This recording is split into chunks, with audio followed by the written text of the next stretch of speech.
Hey everybody, it's Mike here. Hope you're having a great day so far. Well, we are in Maya, as you can see. And today's video is going to be basically a couple of tips, right? It's fairly basic stuff, but if you're new to Maya, then it will definitely help you out. And maybe you're not new to Maya, but there's still something new for you. So we'll find out, right? Okay, so let's start with the beginning. We're going to grab an object, let's say a cube, and then we're going to insert edge loop, and we're going to do, I don't know, 1, right? And we'll do that. That's fine, all right? Cool. Okay, so there we go. Then we're going to jump to our front view, right? Now, of course, this is a simulation, right? And I'll explain this in a minute, but this is very simple. But try to use your imagination in a real world scenario, why and when you would use this, right? So I'm going to grab another cube, and we're going to hit W. Let's go to object mode, hit W, move that down. So fade 4 for wireframe mode. There you go. Now, let's say your cube is sitting somewhere over here, right? And you want to align it with this guy. And you don't have the option. Let's move it here to make it a little bit more difficult, okay? So you want to align this perfectly with that one, right? And you're kind of aiming and am I good? And you're going to move it up and do all that and whatever. Now, a neat little trick, if you want to call it that, is you can extend the arrows on your gizmo, right? So what you can do is you can hit the plus key on your keyboard, and as you do that, the arms become longer. And now I can see that I'm not perfectly aligned, right? So what happens all the time is I'm looking here and I want to see if I'm good. So hit plus key, there you go. And now I can just move it over a little bit. Move it a bit more. You get the idea, right? Okay, so now I think I'm perfectly aligned. Now I hit the minus key to go back. And this is one example of what you can use this for, but there are many cases where you are modeling and this will come in handy, right? And of course, this is a super simple setup, but if you are working on a complex character, wearing a lot of gear and all that kind of stuff, then it might come in handy. Again, use your imagination, okay? All right, so we'll get rid of this guy and we'll focus on him. All right, so next up, let's say we hit E to rotate the sky and we rotated something like this and something like this, all right? Now, I want to move the cube, but I want to move it in the axis of this face right here, right? So here, so I don't want to use the current directions of the gizmo, right? So I don't want to do this and then do that and do this and then do that, right? What I want to do is I want to move straight from this face. How do you do that? Well, we have the move tool activated, as you can see up here. We're going to double click on it, we're going to open it, and we're going to jump from world orientation to object orientation. And now the direction of your gizmo changes, and I can move it in that face, right? And as soon as I'm done with that movement, what I can do is go back to my movement here, double click, go back and set it back to world again. And there you have it. All right, like I said, pretty basic stuff, but nevertheless, yeah, it could be something helpful for you, all right? Okay. Now, the next one is one of my favorites, right? And I use it all the time. I'm not sure if you're aware of this, but it's a lot of fun, right?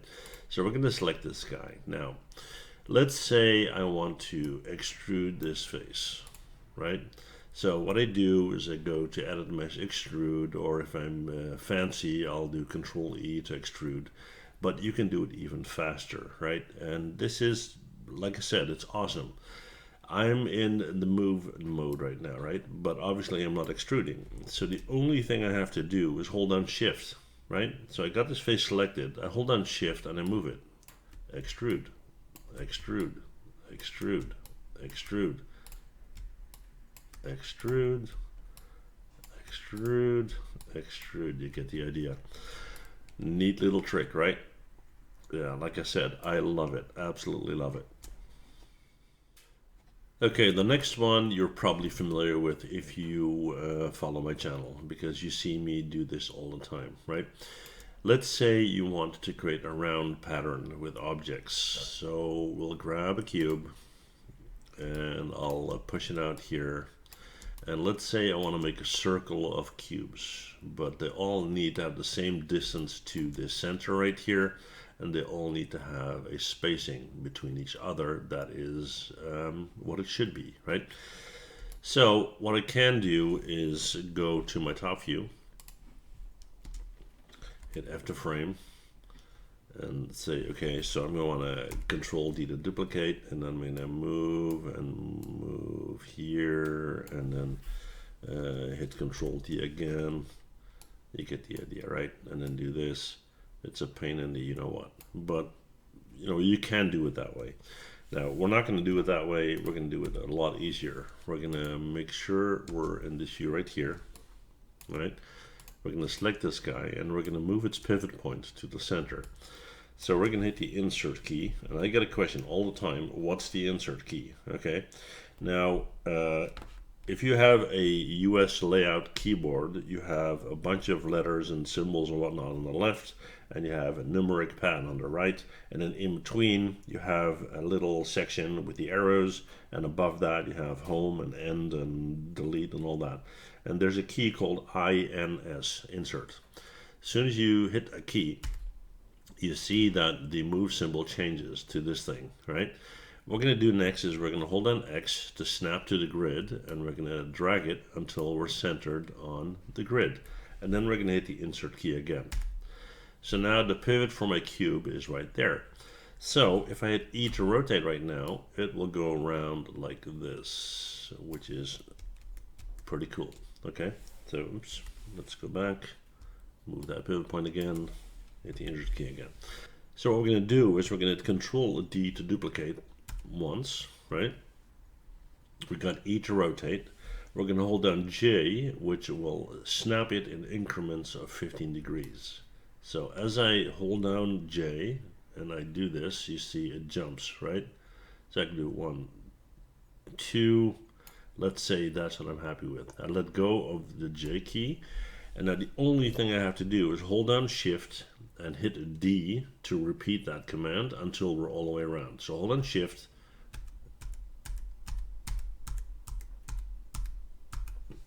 and there you go. Perfectly circular pattern, right? You can use this for so many things. Let's say you are, I don't know, you're making a well, or you're making a tower, or you're doing anything like that, right? And again, you can adjust that space.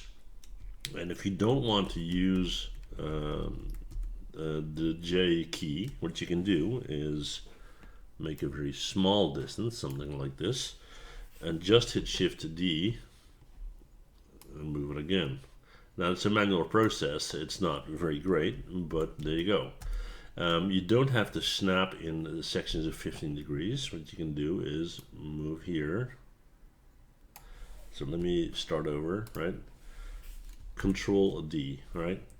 Move it manually to whatever you want. This, without the J stuff. Hit Shift D.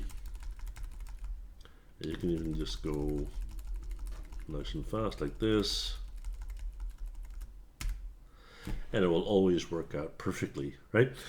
Okay, so that's it. Just a couple of quick tips from my end. Let me know in the comments, as always, what type of videos you want to see. If you got any requests, especially if you got any series requests, something you want me to do multiple videos on, and I'll be happy to oblige, right?